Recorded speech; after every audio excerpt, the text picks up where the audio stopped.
Portugal adalah salah satu negara terbaik untuk ditinggali. Penduduk negara ini memiliki keahlian memasak yang hebat, wanitanya terkenal hebat dalam hal cinta, dan harga makanannya yang relatif murah jika dibandingkan dengan negara-negara di Eropa Utara atau Tengah. Bagaimana orang Portugal hidup di negara ini? Apa makanan mereka? Apa tradisinya? Dan apa kebiasaan mereka? Jika Anda pernah mengunjungi negara ini, berikan komentar apa yang menurut Anda terbaik tentang Portugal. Portugal terletak di sebelah barat Spanyol, sebagian besar wilayahnya berada di semenanjung Iberia. Ibu kota Portugal adalah Lisbon, ditempati sekitar 3 juta penduduk dan Porto adalah kota terpadat kedua, dengan sekitar 2 juta penduduk. Selain wilayah daratan, juga mempunyai 2 kepulauan yang merupakan daerah otonom, yaitu Kepulauan Azores dan Madeira. Algarve adalah wilayah selatan Portugal dan merupakan salah satu tujuan wisata yang paling banyak dikunjungi di negara ini, dengan lebih dari 9 juta wisatawan setiap tahunnya, yang datang terutama karena daya tarik pantainya dan iklimnya yang sangat baik. Salah satu tempat yang paling banyak dikunjungi adalah kota Albufeira, di mana pantai nelayan berada, yang saat ini merupakan pantai wisata, namun dulunya merupakan tempat asal para nelayan di daerah tersebut. Di Albufeira juga terdapat terowongan pantai, yaitu terowongan sepanjang 20 meter yang membelah tebing yang menghubungkan alun-alun kota dengan pantai. Di ujung barat pantai terdapat jalan setapak yang berakhir di sebuah gua yang dikenal dengan nama Gua Sorino. Menurut legenda abad ke-13, gua tersebut digunakan sebagai tempat berlindung oleh bangsa Moor setelah penaklukan Kristen atas Albufeira. Jika Anda pergi ke Algarve, Anda tidak boleh melewatkan Cabo de San Vicente, yang dulunya dianggap sebagai titik paling barat dunia yang dihuni. Di sini Anda akan melihat biara Fransiskan dari abad ke-16 dan mercusuar setinggi 24 meter. Tempat yang paling mengesankan di sini adalah tebing vertikal setinggi lebih dari 70 meter. Dekat Cabo de San Vicente terdapat kota Lagos, dihuni oleh populasi kecil hanya di atas 31.000 orang. Pada abad ke-15 dan ke-16, pelabuhan Lagos menjadi titik awal berbagai ekspedisi. Kota ini didominasi oleh tebing batu kapur dan batu pasir setinggi hingga 50 meter. Kota ini terletak di muara sungai Ben Safrim, dan memiliki kota tua yang indah dengan jalan-jalan sempit serta banyak pub dan restoran. Cabo da Roca adalah titik paling barat di Portugal dan seluruh Eropa, paling sering disebut sebagai tepi dunia. Memiliki garis pantai terjal yang dihiasi tebing berbatu yang menghadap ke Samudera Atlantik.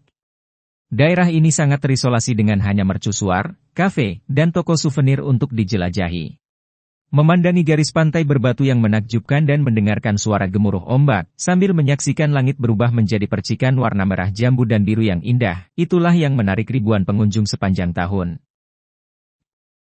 Jembatan Vasco da Gama Portugis adalah jembatan terpanjang di Eropa yang melintasi Sungai Tagus, dengan panjang 12.345 meter. Tempat suci Fatima adalah salah satu tempat ziarah terpenting bagi umat Kristen Katolik dari seluruh dunia. Tempat ini dikunjungi lebih dari 9 juta peziarah setiap tahunnya.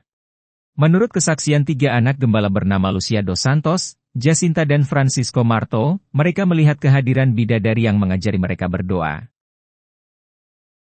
Gempa bumi Lisbon tahun 1755 merupakan gempa bumi yang paling dahsyat dalam sejarah Eropa. Gempa itu terjadi bertepatan dengan peringatan Hari Semua Orang Kudus, yang berlangsung antara 3 hingga 6 menit, menghancurkan sebagian besar kota. 40 menit kemudian, gelombang tsunami setinggi 6 hingga 20 meter mencapai pusat kota Lisbon. Yang lebih parah lagi terjadi kebakaran, dari sekitar 275.000 orang yang tinggal di Lisbon, diperkirakan sekitar 90.000 orang meninggal. Porto adalah salah satu kota terindah di negara ini. Di sini Anda dapat melihat Sungai Douro, katedral, toko buku Lelo Irmão yang indah, gereja dan menara Clerigos. 2 hidangan terlezat yang bisa Anda santap di kota ini adalah proakot atau zidupi pokot. Rio Honor de Castilla atau Rio de Honor, adalah salah satu kota paling berkarakter di Portugal dan Spanyol. Kedua negara berbagi kepemilikan tanah dengan perbatasan yang tidak terlihat. Hampir seluruh penduduk kota ini memiliki kewarganegaraan ganda dan berbicara bahasa Portugis dan Spanyol. Nazaré adalah sebuah kota yang terletak di sebelah barat Portugal. Kota ini adalah salah satu tempat paling terkenal di dunia bagi para peselancar. Di pantai utaranya terdapat ombak terbesar di dunia yang menakutkan. Di Portugal terdapat 32% pohon ek gabus di dunia, Karena itu negara ini merupakan produsen gabus terbesar, dengan lebih dari 50% produksi dunia. Negara ini juga merupakan importir besar bahan ini. Di pasar negara ini Anda dapat menemukan cangkir, tas, dan banyak produk lain yang terbuat dari gabus. Lembah Douro adalah salah satu daerah penghasil anggur tertua di dunia, terletak di utara Portugal dan mengelilingi Sungai Douro. Di sini Anda akan melihat pemandangan spektakuler dan kota-kota dengan pesona yang luar biasa. Sintra adalah kota di Portugis yang diakui oleh UNESCO, yang digunakan pada abad ke-19 sebagai tempat peristirahatan musim panas bagi keluarga kerajaan. Évora merupakan kota yang terletak di Portugal bagian tengah, penduduknya berjumlah 66.000 jiwa, kota ini memiliki area seluas 1.307 km persegi, ini adalah ibu kota bersejarah Alentejo, dan berfungsi sebagai pusat distrik Évora, dan merupakan situs warisan dunia UNESCO. Pusat kota tua ini terpelihara dengan baik, sebagian masih tertutup oleh tembok abad pertengahan, dan banyak monumen yang berasal dari berbagai periode sejarah, termasuk kuil Romawi. Karena posisinya yang berada di pedalaman, Évora adalah salah satu kota terpanas di Portugal pada musim panas, yang sering terkena gelombang panas. Ada ratusan kota indah di Portugal, salah satunya adalah Óbidos, yang terletak di sebelah barat Portugal. Desa berbenteng ini memiliki kastil yang telah melindunginya selama lebih dari 8 abad, selain temboknya yang megah, terletak di punggungan batu kapur dan saat kita memasukinya, kita dapat melihat tata letak jalan khas abad pertengahan dengan cara labirin, rumah-rumah tua dan berwarna-warni. Kota ini telah dinyatakan sebagai situs warisan dunia dan terkenal dengan coklatnya. Jika Anda mengunjungi tempat ini pada bulan Januari, Anda dapat menghadiri festival coklat. Kastil abad pertengahan Almourol adalah salah satu kastil yang terindah di negeri ini, dibangun di sebuah pulau kecil di tengah Sungai Tagus, untuk mengaksesnya harus naik perahu motor, dan asal-usulnya masih misterius hingga saat ini. Azores adalah kepulauan gunung berapi yang terletak di tengah Samudra Atlantik dan merupakan wilayah otonomi Portugal. Di Santa Maria, Anda dapat mengunjungi kebun anggur, di Terceira, Anda dapat menyaksikan paus dan lumba-lumba. Di Corvo Anda bisa kunjungi kawah besar yang menarik banyak spesies burung. Selama di hutan Anda akan dikejutkan dengan keindahan danau dan air terjunnya. Pulau Pico, di Azores, adalah pulau terbesar kedua di Azores dan merupakan lokasi gunung berapi Pico, gunung tertinggi di negara ini yang memiliki ketinggian 2.351 meter. Selain mendaki gunung berapi dan berkeliling pulau, Anda juga bisa mengunjungi pulau-pulau kecil di Teluk Magdalena yang terbentuk dari kawah tua. Salah satu keajaiban alam di negara ini adalah Taman Nasional Peneda Gres, yang membentang seluas 700 km persegi di dekat perbatasan dengan Spanyol. Di sini Anda akan dapat menikmati pemandangan pegunungan, dengan lembah, air terjun, dan danau. Alasan terbaik untuk mengunjungi Portugal adalah karena Portugal adalah salah satu negara paling aman di dunia, hanya di belakang Islandia, Selandia Baru, dan Denmark, menurut peringkat Indeks Perdamaian Global. Kekerasan sangat sedikit di sini dan Anda akan merasa sangat aman di jalanan. Orang Portugis terkenal ramah dan bersahabat dengan pengunjung. Beberapa dari mereka juga berbicara atau memahami bahasa Spanyol, dan mayoritas berbicara bahasa Inggris terutama kaum muda. Sekitar 80% penduduknya beragama Katolik, dan menurut Institut Statistik Nasional Portugal, pada tahun 1991, terdapat sebanyak 9.134 orang, atau 0,1% dari total populasi adalah Muslim, dan perkiraan tahun 2019, populasi Muslim naik menjadi 65.000 orang, atau 0,6% dari total populasi. Olahraga yang paling mereka ikuti adalah sepak bola. Beberapa pesepak bola terhebat dalam sejarah orang Portugal, seperti Figo, Cristiano Ronaldo atau Eusebio. Adu banteng Portugis memiliki tradisi yang sama dengan Spanyol, seperti encierros dan adu banteng, tetapi ada beberapa perbedaan. Adu banteng dengan menunggang kuda dan fokardo lebih disukai, yaitu sekelompok pria yang melumpuhkan banteng. Wajah Ponce adalah salah satu tradisi Portugis yang paling menarik, dirayakan di Karnaval Kota Podense. Topeng melambangkan sosok jahat dan lonceng ditempatkan di pinggang. Selama perayaan Anda dapat bertemu gadis-gadis lokal dan berdansa bersama mereka. Permadani Arraiolos adalah salah satu kerajinan tangan yang paling populer. Permadani ini ada sebelum abad ke-17 dan dibuat dengan cara tradisional yang disebut ponto de Arraiolos. Di kalangan bangsawan pada abad ke-18, karpet ini tidak hanya berfungsi untuk melindungi dan mendekorasi lantai, tetapi juga untuk memamerkan kekayaan. Pada tanggal 6 Januari, beberapa rumah merayakan Epiphany, sebuah perayaan di mana keluarga berkumpul untuk makan bolo atau kue dan buah-buahan. Festa dos Tabuleiros atau Festa do Divino Espírito Santo adalah salah satu perayaan yang paling membuat penasaran di negara ini, yang diadakan di kota Tomar setiap 4 tahun. Ini adalah tradisi kuno di mana penduduk setempat berpasangan, dengan gadis-gadis membawa tabuleiro di kepala mereka. Tabuleiro ini terbuat dari 30 potong roti, dihias dengan bunga dan di atasnya terdapat gambar burung merpati putih yang melambangkan Roh Kudus. Pada bulan Mei, kota Braga diubah untuk Festival Braga Romana, sebuah acara ramah keluarga untuk segala usia. Ada pertunjukan teater terbuka di sebelah katedral, pertunjukan tari siang dan malam, penyanyi dan badut berkeliaran di jalan-jalan berbatu, dan demonstrasi berkuda dan elang.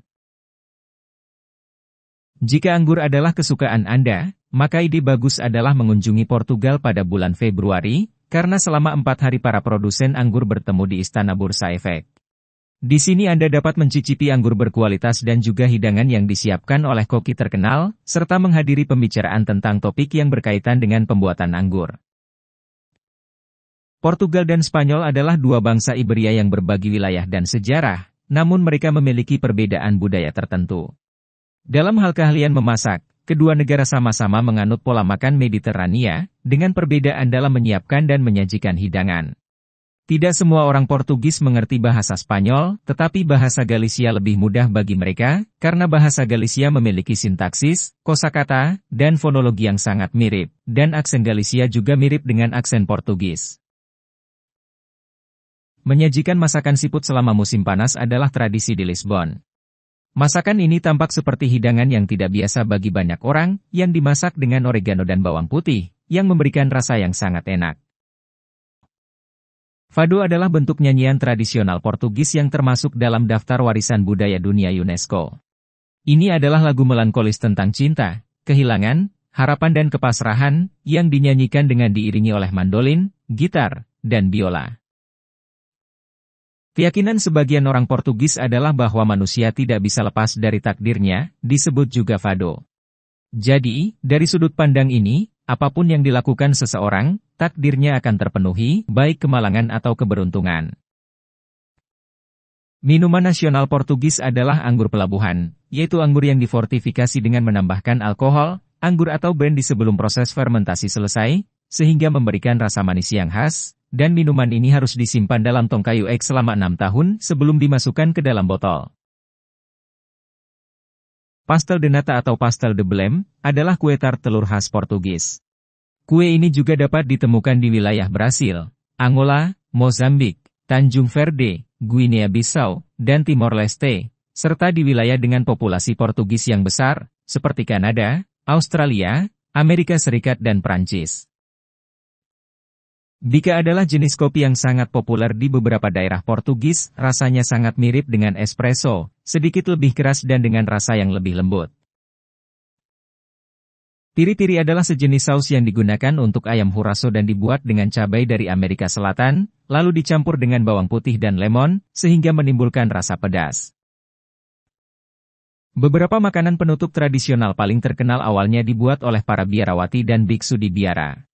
Di antaranya adalah manisan yang terbuat dari kuning telur, gula, dan almond, papos de anjo atau papada de angel, yaitu biskuit yang terbuat dari telur, dan touchinho dusu atau bakon dari surga, yaitu makanan penutup yang dibuat dengan kuning telur karamel dan gula. Salah satu tarian tradisional Portugis yang paling terkenal adalah tarian Paulistas de Miranda, yang dibawakan dengan alat musik, dan berbagai instrumen lokal. Dewa Ayam Jantan Barelos adalah patung yang sangat populer yang terbuat dari tanah liat dan berasal dari wilayah Barcelos, tetapi menyebar ke seluruh Portugal. Legenda Galo de Barcelos menceritakan tuah seekor ayam jantan yang telah mati dalam membuktikan ketidakbersalahan seseorang yang telah dituduh melakukan kesalahan fatal, dan kemudian dijatuhi hukuman mati. Sangat jarang makan malam di Portugal disajikan sebelum jam 8 malam, terutama jika itu adalah akhir pekan, dan bahkan dapat disajikan lebih lambat dari waktu tersebut pada hari-hari tertentu. Dan di akhir pekan biasanya waktu makan berlangsung antara 2 hingga 3 jam, sedangkan jika makan siang di hari kerja akan berlangsung sekitar 1 jam. Di Lisbon, bir kecil disebut Imperial, sedangkan di Porto disebut Vino.